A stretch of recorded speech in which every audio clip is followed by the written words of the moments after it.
Let me paint you a picture. You stop texting, you stop calling, you stop showing up in his world like you used to. Suddenly, silence. At first, it feels almost unnatural, like you're holding your breath in a room full of noise. But here's what you don't see in that moment. That silence is working for you in ways words never could. When you stop contacting a man, you take away the oxygen he's been breathing without even realizing it came from you. That constant access, that instant gratification of your attention, gone. And when something we've taken for granted suddenly disappears, our minds cannot help but notice the void. It's human psychology. Scarcity amplifies value. At first, he might shrug it off, convincing himself he's fine without you. He'll scroll his phone, get distracted, maybe even throw himself into work or friends. But then, at odd hours, when the noise dies down, he'll start wondering, why haven't I heard from her? Did I do something? Has she moved on? That wondering will grow into curiosity, and curiosity has a way of becoming obsession. You see, communication isn't just about the words we say, it's also about the space we create. When you keep showing up, you make it easy for someone to stay comfortable, to never question their place in your life. But when you step back, you force them into a moment of reckoning. They either realize your absence feels heavier than they expected, or they confirm that your energy was being wasted on the wrong person all along. Both answers give you power. The beauty of silence is that it speaks volumes without you lifting a finger. It makes people face the consequences of how they've treated you. It strips away the safety net of always having you there, and in that space, you find out exactly where you stand. And here's the truth most people don't want to admit. A man can only appreciate what you bring to the table when he feels the weight of that table being pulled away. Your silence is not about playing games.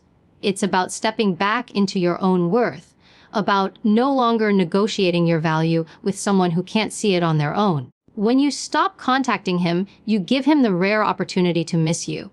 And in a world where everyone is always available, always just a text away, being missed is a power most people never tap into. That's why the moment you stop reaching out isn't the moment you lose. It's the moment you begin to win. If you want, I can make this even sharper and more commanding with the exact pacing and punch you'd hear on stage from a professional keynote delivery. You stop texting. You stop calling. You stop showing up in his world like you used to. Suddenly, there's silence. At first, it feels strange, almost like you've taken a breath in and are holding it longer than feels comfortable. You've been conditioned to believe that communication, especially in relationships, is constant. You've been taught that if you care, you stay present, you keep showing up, you keep the line open, no matter how tired, busy, or underappreciated you feel. So when you pull back, the absence doesn't just register in him, it registers in you first. But here's where the power begins. That silence you've created. It's not passive, it's not weak, it's not avoidance. It's the most potent, unspoken statement you will ever make. Because without saying a word, you are shifting the balance. When you stop contacting a man, you take away something he's been unconsciously consuming, your time, your attention, your energy. These things are invisible, but they're intoxicating. He's gotten used to the rhythm of hearing from you, the assurance that you'll be there when he's ready, the convenience of having your presence as a constant in his life. And the human mind works in predictable ways. When something becomes constant, it becomes background noise. He may not even realize the depth of what you give until it is no longer there. The instant you take that away, you create a void. That void is louder than any message you could send, because it forces him to confront what life feels like without you woven into it. At first, he might not react. He might tell himself he's fine, that he doesn't need to notice, that this is just a small change in his day. He fills the space with other things. Work, friends, mindless scrolling, distractions that keep him from feeling. But distraction is temporary, and when the noise of life quiets, his mind will start to wander. It's in those quiet, unguarded moments, late at night, during a slow afternoon in between tasks, that the questions start forming. Why haven't I heard from her? Did something happen? Did I do something? Has she moved on? These thoughts are subtle at first, but they carry a sting because they disrupt his sense of certainty. Certainty is comfortable. Your absence disturbs that comfort. There's a shift that happens when you step back, not just in his world, but in yours. You start to notice the difference in your own mental space. You realize how much emotional labor you were doing, how much effort you put into keeping a connection alive, even when it wasn't being equally nourished. It's a sobering awareness. Without the constant drain of pouring energy into someone who may not have been reciprocating at your level, you begin to reclaim pieces of yourself. Your attention, once divided, begins to return home. You start to see where you were undervaluing your own presence by making it too available, too accessible, too taken for granted. The irony is that silence is often misunderstood as weakness. People think if you're not speaking, you're retreating. But in reality, silence is strategic. Silence is the turn where reflection happens, not just for you, but for the person who is no longer hearing from you. When you keep reaching out, you make it easy for him to never question where he stands. He doesn't have to face the discomfort of wondering if he's losing you because you've been giving him constant reassurance without even realizing it. But the moment you step back, you force him into a space where he has to think, where he has to consider that your presence is not a guarantee. What many fail to realize is that absence heightens perception. Scarcity makes value more visible. It's why rare things are treasured. They aren't constantly within reach. The less accessible you are, the more someone has to consider the cost of losing you. This is not about playing games. This is not about manipulation. This is about self-preservation and balance. Because the truth is, you cannot expect someone to cherish what you bring to the table if they've never had to imagine that table without you sitting at it. There will be moments when he replays past conversations in his mind. Little details will resurface. Your tone when you laughed, the way you checked in without him asking, the comfort he felt knowing you were just a message away. Those moments, once ordinary, will now carry a different weight because they're no longer happening. Memory has a way of magnifying when access is gone.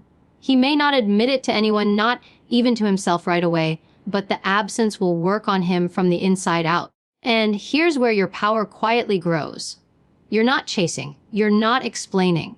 You're not trying to convince him of your worth through repeated presence. You're allowing the truth to reveal itself in the space you've created. The truth about his capacity to appreciate you. The truth about whether he'll step forward without your prompting.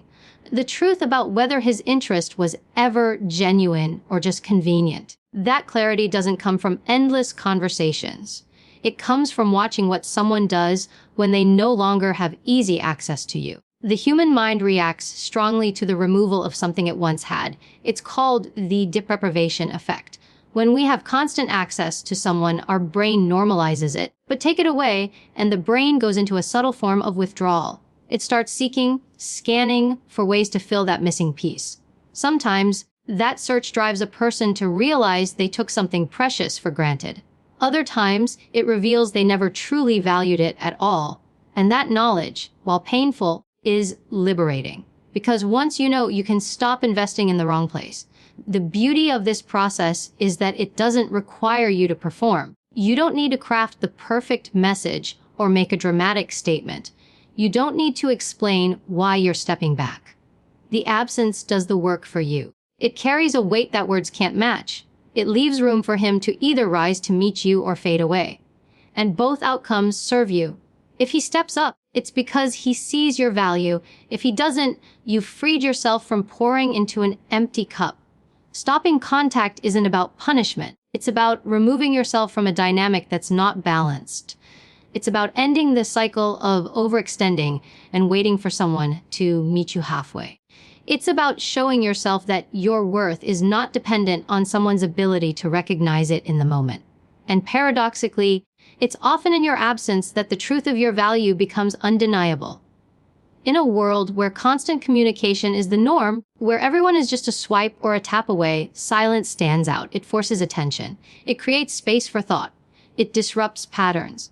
And in relationships, disruption is often the only thing that wakes someone up to the reality of what they have or had.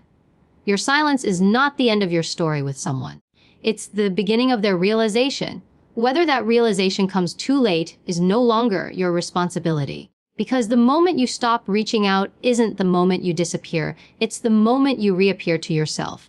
You see yourself more clearly. You feel your energy returning. You begin to notice who you are without the constant drain of trying to keep someone engaged. You step back into your own life with more presence than you ever gave away. And from that place of strength, you see that your worth was never in the messages you sent or the calls you made. It was in the fact that you had the power to walk away from anything that didn't honor you. At first, the pull to reach out can be overwhelming. You catch yourself glancing at your phone, thinking of sending a quick message, telling yourself it's harmless, just a check-in. But the moment you give in to that impulse, you're stepping back into the same loop you've been in before. The loop where you do all the emotional heavy lifting while he simply receives it without effort. That's the truth. Most people don't want to admit constant contact doesn't always mean connection. Sometimes it's just a pattern you've both gotten used to, a rhythm that keeps you in his orbit while he exerts minimal energy to keep you there. When you break that rhythm, you're not just creating space, you're changing the entire dynamic. The misconception that many people carry is that the way to keep someone's interest is to be consistently present, always available, always the one to initiate, always there to fill the silence before it becomes uncomfortable. But here's the problem: comfort breeds complacency.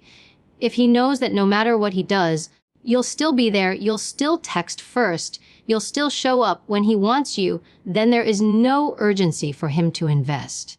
There's no reason for him to reflect on what he's giving back. Your energy becomes a constant stream, and he starts believing it's an endless supply.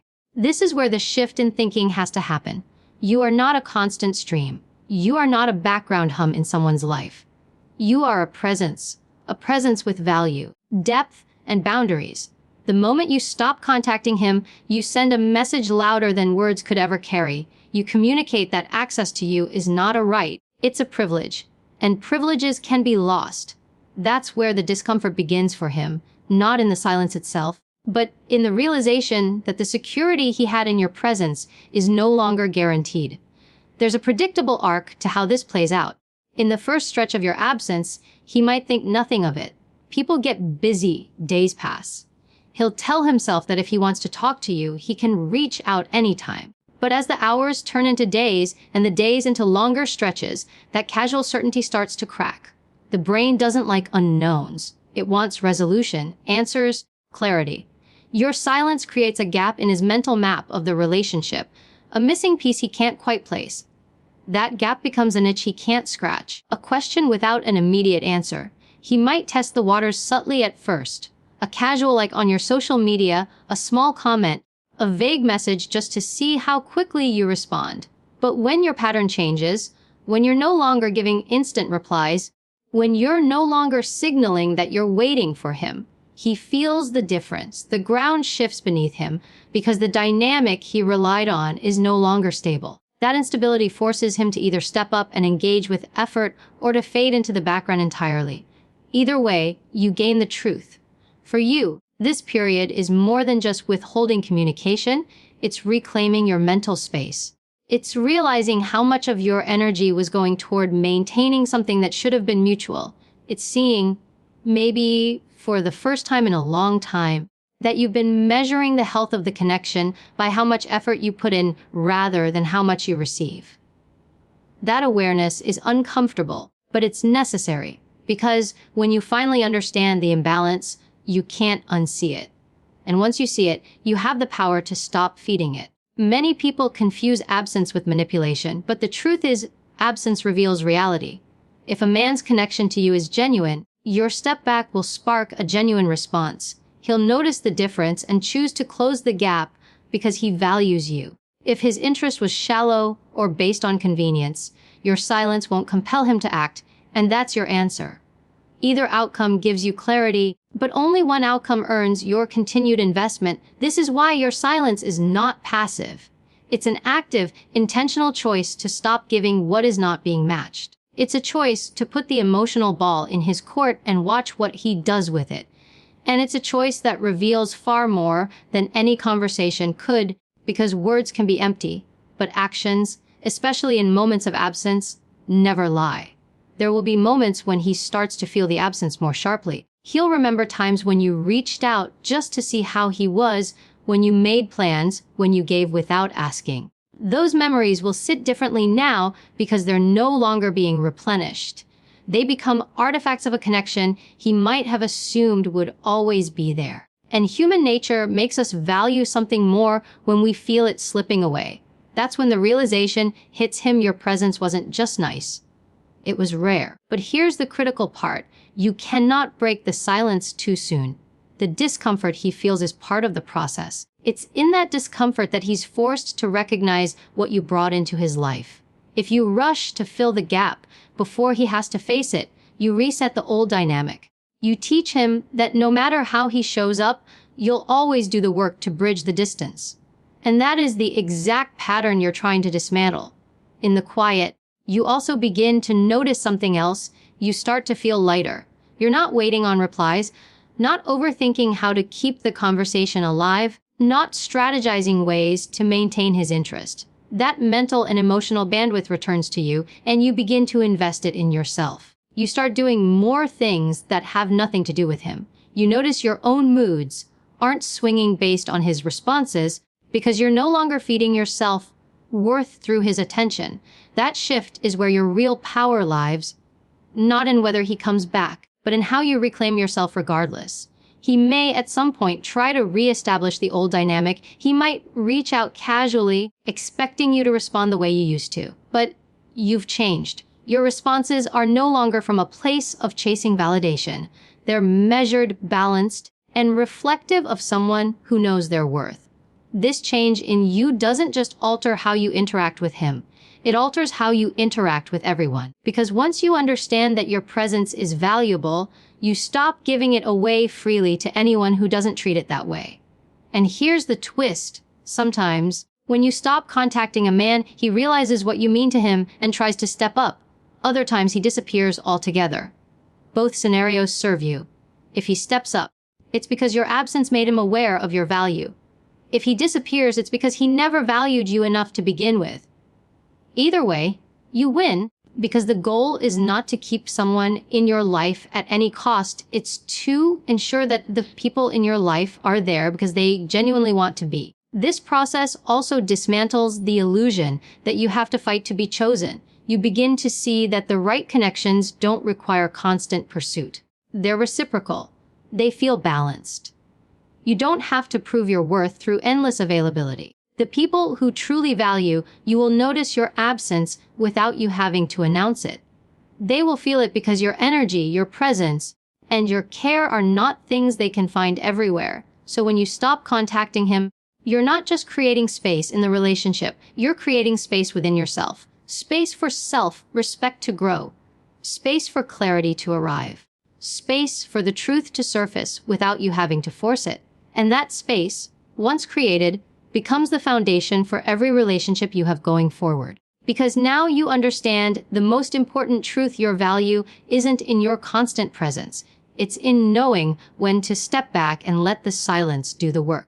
There is a shift that happens when you stop chasing someone's attention. It's not loud or dramatic, it's quiet, subtle, and yet it changes everything. At first, you might feel the tug of old habits. You might think about what he's doing, whether he's thinking about you, whether the distance you've created has even registered with him. But the longer you hold your position, the more you begin to notice something else entirely. You start to feel your center again. You start to remember what it feels like to be grounded in yourself instead of orbiting around someone else's presence or absence. This is the part people underestimate. The transformation that happens in you when you step back and redirect your energy inward. Centering on yourself isn't about ignoring him or pretending you don't care. It's about shifting the primary focus of your attention from him back to you. When you've been investing too much energy in another person, you often lose sight of your own needs, your own growth, and your own goals. You begin to measure your days by how much they engage with you, how much they respond, how much validation you receive. That's not love. That's dependency disguised as connection. When you stop making him the reference point for your actions, you begin to see how much of yourself you've set aside just to maintain the relationship's emotional temperature. At first, the silence between you can feel like a void. It's human nature to want to fill empty spaces, and you might feel a strong temptation to break the quiet with a simple message, something to reestablish that sense of security. But the void isn't your enemy, it's your opportunity. It's the space where you finally have room to listen to yourself again. It's the space where you can ask questions you might have been avoiding. How much of my happiness was dependent on his attention? How often did I bend my own needs to keep him comfortable? How much of myself did I put on hold because I was too busy pouring into someone else? These are uncomfortable questions, but they are the kind that bring you back to your own truth. And as you sit with those questions, you begin to see that focus is not selfishness. It is alignment. When you're aligned with yourself, you make decisions from a place of clarity instead of desperation. You stop seeking constant reassurance from someone else because you've learned how to give it to yourself. You start to take inventory of the things that matter to you outside of the relationship. Your ambitions, your friendships, your hobbies, your personal growth. You begin to pour energy into them the way you once poured it into him. And with every step, you feel yourself growing more stable, more independent, and more confident. This inner stability has an interesting effect on the dynamic. When you're no longer leaning toward him, trying to pull him in closer, the energy shifts. He may feel it even before he can name it.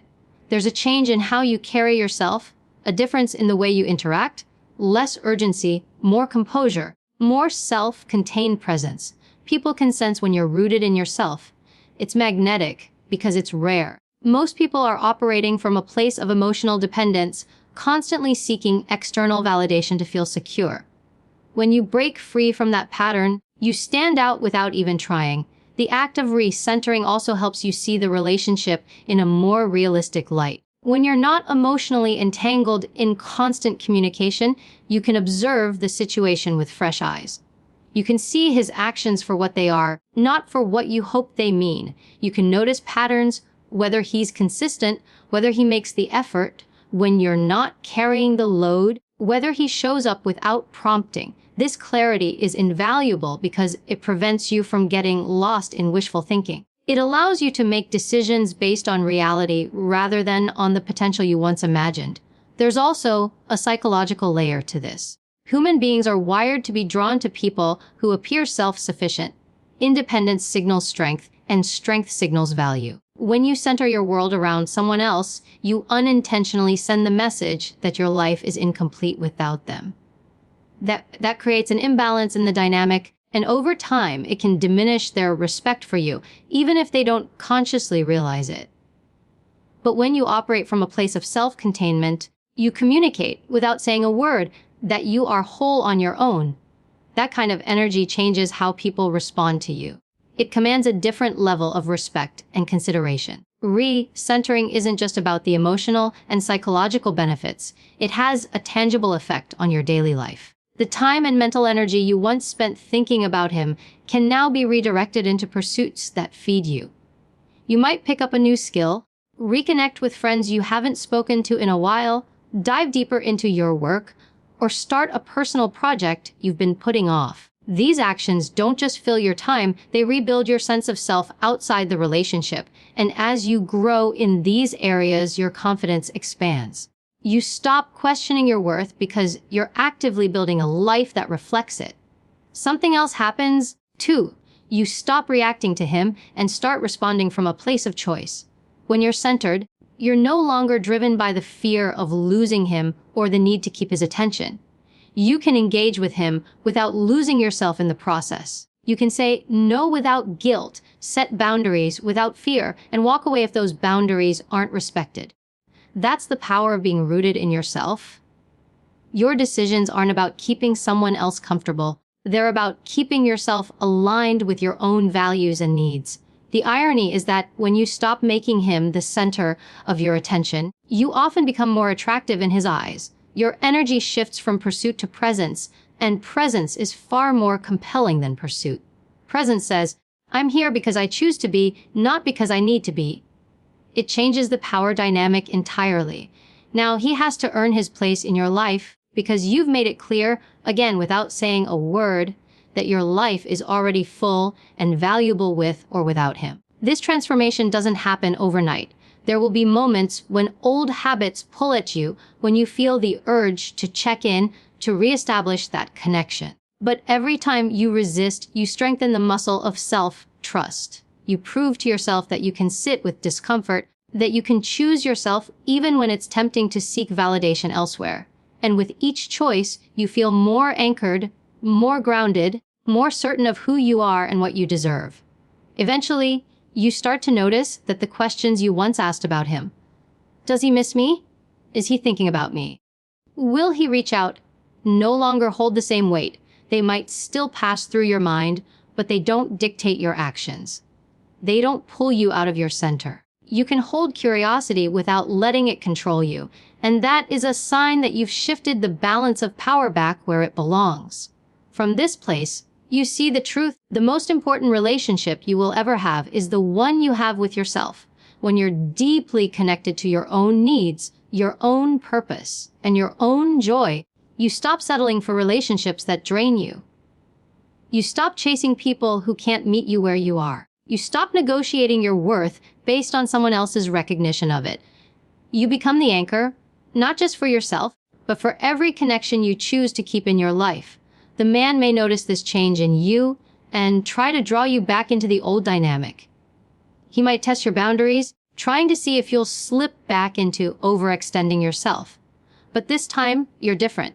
You've tasted what it feels like to be fully in your own energy, and you're not willing to give that up for the illusion of connection. You know that any relationship worth having will only enhance your life, not consume it. And you're willing to walk away from anything less. The moment you re-center on yourself, the entire game changes. You're no longer waiting to be chosen. You're choosing. You're no longer proving your value. You're living it. You're no longer measuring your worth by how much someone else engages with you. You're measuring it by how aligned you feel with yourself. And in that space, you realize the truth. Stepping back from him was never about losing him. It was about finding you again.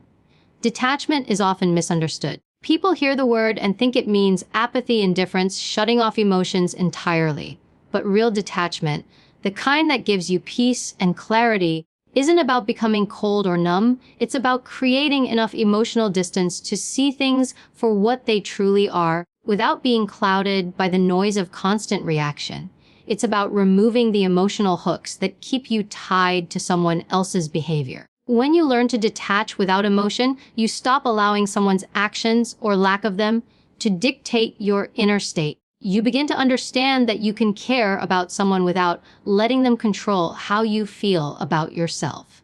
When you've been deeply invested in a man, every interaction can feel charged. A delayed reply stings, a change in tone sets your mind spinning, a canceled plan feels like a personal rejection. This is what happens when you're too entangled. Your emotions ride on the waves of his behavior. It's exhausting, and it puts all your power in someone else's hands. Detachment is the act of taking that power back. It's standing in your own center and deciding that while you may notice what he does, you won't let it define you or throw you off balance. It's no longer about being reactive. It's about being grounded. At first, this feels unnatural. You're used to investing heavily, to feeling the highs when things go well and the lows when they don't. You've been trained, whether consciously or not, to respond immediately to the cues he gives you, like a dance where he leads and you follow. Detaching means stepping out of that dance entirely. You no longer move in response to every step he takes. Instead, you stand still and observe. You watch without rushing to fix, to explain, or to win him over. You give yourself permission to simply see, and in that stillness, you learn more than you ever could in the frenzy of constant engagement.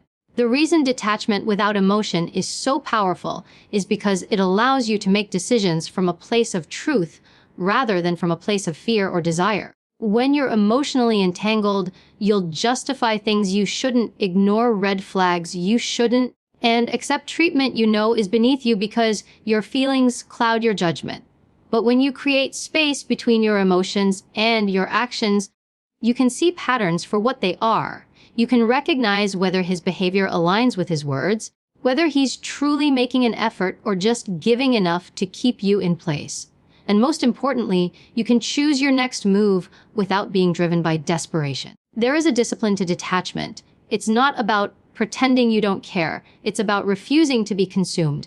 It means you can still love, still value, still appreciate, but you hold your ground no matter what he does. If he pulls away, you don't chase. If he comes closer, you don't lose yourself in the excitement. You maintain a steady baseline of self-respect that doesn't rise or fall based on his presence. This steadiness is magnetic because it communicates, without words, that your emotional world does not revolve around him. And for someone who may be used to people bending and shifting themselves to fit his whims, this can be both intriguing and unsettling. Detachment also reveals people's true intentions faster than anything else. When you're not constantly feeding the connection with effort, when you're not rushing to fill every gap, you give him the chance to reveal how much he's actually willing to invest. If he values you, he'll move toward you with intention. If he doesn't, the distance will simply grow. And while that may sting, it's better to know now than to keep wasting your time on someone who's not truly showing up. Detachment saves you from pouring into a cup with holes in it. On your side, detachment frees you from the exhausting cycle of overthinking. You no longer spend hours dissecting his every word, wondering what he meant, worrying about how to respond. You stop giving so much mental real estate to someone else's behavior. Instead, you start investing that energy back into yourself, your work, your passions, your relationships with people who consistently show up. And the more you do this, the more you realize how much of yourself you'd been giving away without even noticing. The emotional space detachment creates also allows you to reconnect with your intuition. When you're too caught up in your feelings for someone, you often override the quiet voice inside that tells you when something is off.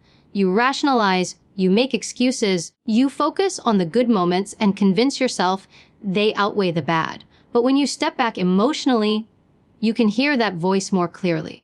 You can sense whether the connection is truly nourishing or if it's been draining you. You can tell whether you feel valued or simply used.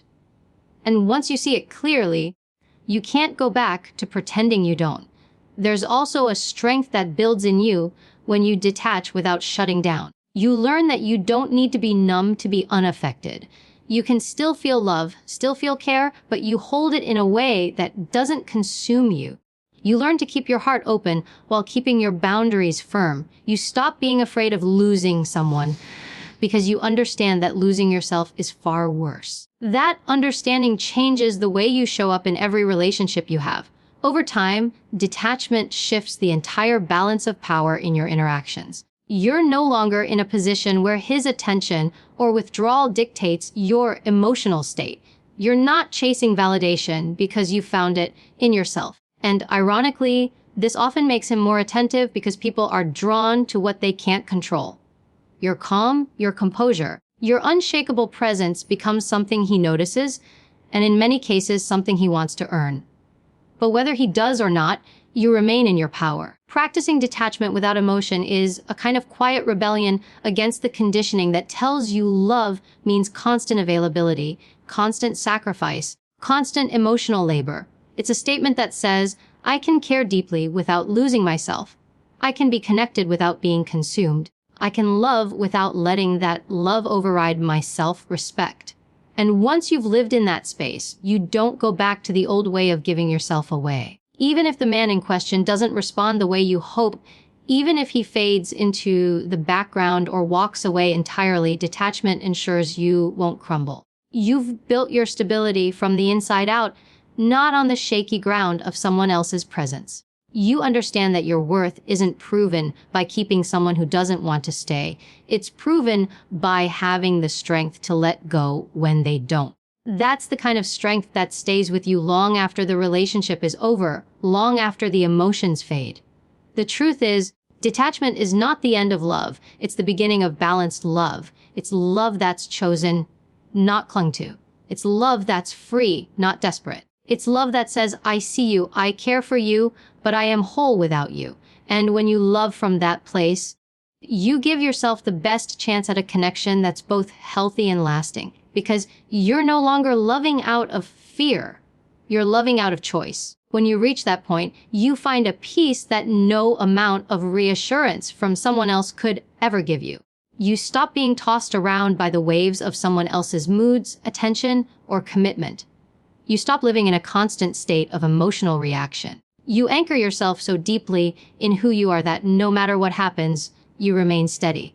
And that, more than anything else, is the true power of detachment. When you stop contacting a man, you create a shift he never saw coming. It is not loud or dramatic. It does not announce itself with confrontation or heated words. Instead, it enters like a quiet force, almost invisible at first, yet powerful enough to alter the entire dynamic between you.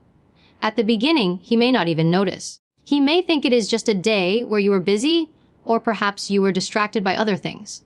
But slowly, the rhythm he has grown used to, your messages, your calls, the way you checked in, the subtle reassurances of your presence, begins to fade away.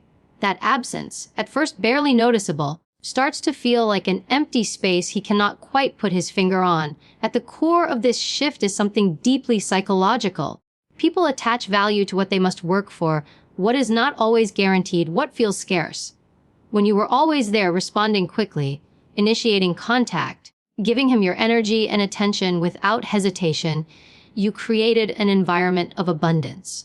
He never had to question whether you would be there tomorrow, because you always were. He never had to wonder if he would hear from you, because he always did. But once you remove that certainty, once you pull back and allow the silence to replace the constant stream of communication, something within him begins to stir. In those first moments of realizing you are no longer reaching out, he might convince himself it doesn't matter. He might think he is fine without your presence. He may even take pride in the idea that he does not need to chase, or that he can move forward without feeling the weight of your absence. But what he will not understand immediately is that the human mind is wired to notice contrast. We only begin to truly appreciate warmth after feeling the chill. We only understand comfort after being faced with discomfort. And the comfort of knowing you were there, that you cared, that you were thinking of him, was something he had come to rely on without consciously acknowledging it. As days pass, his certainty will begin to erode. He may start checking his phone, scrolling through messages, wondering if he missed something from you. He might linger over old conversations, reading them, not because he planned to, but because curiosity has a way of sneaking in when silence becomes too loud to ignore. Questions will begin forming in his mind, questions that he cannot easily silence. Did you lose interest? Are you upset? Have you found someone else? And those questions, once planted, begin to grow. They become a background noise he cannot turn off, a subtle pressure urging him to seek answers. The beauty of silence in this situation is that it forces a man to confront the truth of how much he valued your presence, or how little. When you are always available, a person can remain passive. They can enjoy the benefits of your energy without ever truly investing in you, because they do not feel the urgency to. But when you remove yourself, you create a situation where he must make a choice, step forward, and put an effort to regain your presence, or allow the connection to fade entirely. That choice is revealing, because it shows you where his priorities truly lie. For many men, the absence will spark a realization. They will feel the pull to reestablish the connection, not simply because they miss you, but because they have been reminded of the value you brought into their life. That value may have been overlooked before, hidden in the ease and consistency of your presence. But now, stripped of that, he is left with the contrast, the before and after, and it is in that contrast that awareness blooms. For others, the absence will expose a lack of investment that you needed to see. If he does not reach out, if he allows the silence to grow without making an effort, it is not a loss for you. It is a gift. It is clarity. Pulling back is not about playing games. It is about reclaiming the energy you were pouring into someone who may not have been meeting you halfway. It is about creating space for you to focus on yourself, to redirect your attention toward your own life, your own growth, your own joy. In that space, something powerful happens. You remember that your value does not depend on how much you give to someone else. You remember that your worth is not measured by their responses, their validation, or their recognition. You learn that your silence is not emptiness, it is self-respect. When you stop contacting him, you stop reinforcing the idea that your presence is automatic. You make him confront the reality that relationships, connections, and bonds are not sustained by one person carrying the weight. And whether he chooses to rise to the occasion or fade into the background, you win, because either outcome reveals the truth. If he steps up, it is because he recognizes what you mean to him. If he does not, it is because he never truly valued you in the way you deserve. There is also an element of attraction that comes into play here. Human beings are naturally drawn to mystery, to the unknown, to what they cannot easily have. When you step back, when you stop volunteering every thought, every feeling, every moment of your time, you become a puzzle again. You remind him that there is more to you than what he has seen, that there are layers he has not yet uncovered. This reawakens the curiosity that often fades in relationships or connections where one person becomes too predictable, too accessible. It is not about making him jealous or trying to provoke a reaction. It is about reestablishing the balance that should have been there from the start. You are not someone who exists to fill his idle moments. You are not a convenience. You are a person with your own life, your own dreams, your own priorities. And when you live that truth, when you embody it fully by withdrawing your energy from where it is not reciprocated, you become magnetic in a way that words cannot capture. Of course, this shift will not feel easy at first. You may be tempted to break the silence, to reach out just to check in, to fill the space because it feels uncomfortable. But it is in holding your ground that the transformation happens, not just for him, but for you. For him, the silence creates an opportunity for reflection, for realizing what he had and perhaps took for granted. For you, it builds resilience. It reminds you that you can choose yourself, that you do not need to chase someone to keep them in your life. In time, his response will reveal everything. He may reach out with urgency, suddenly more attentive, suddenly more invested because the silence made him realize what life without you feels like. Or he may stay silent, thinking that by doing so, he holds the power. But in reality, you hold the power because you acted from a place of self-worth, not desperation. When you stop contacting a man, you shift the dynamic entirely. You give him space to either step forward or fade away, and in doing so, you gain something invaluable: clarity about where you stand. And in a world where so many waste months or even years trying to guess how someone feels, clarity is the most freeing thing you can have. The silence, as difficult as it may be to maintain, speaks on your behalf. It tells him that your time and energy are precious, that you will not pour yourself endlessly into someone who does not pour back. It tells him that if he wants a place in your life, he must earn it. And the truth is, those who truly value you will. They will not let the silence stretch indefinitely. They will not risk losing you because they know what your presence brings. And those who do not step up, you have just saved yourself from giving more of your life to someone who could not see your worth. The moment you stop contacting him is not the end. It is the beginning. It is the moment the truth begins to surface, the moment the balance of energy shifts, the moment you stop giving away your power and start holding it in your own hands. It is the quietest action with the loudest impact, and its effects are felt not just by him, but by you.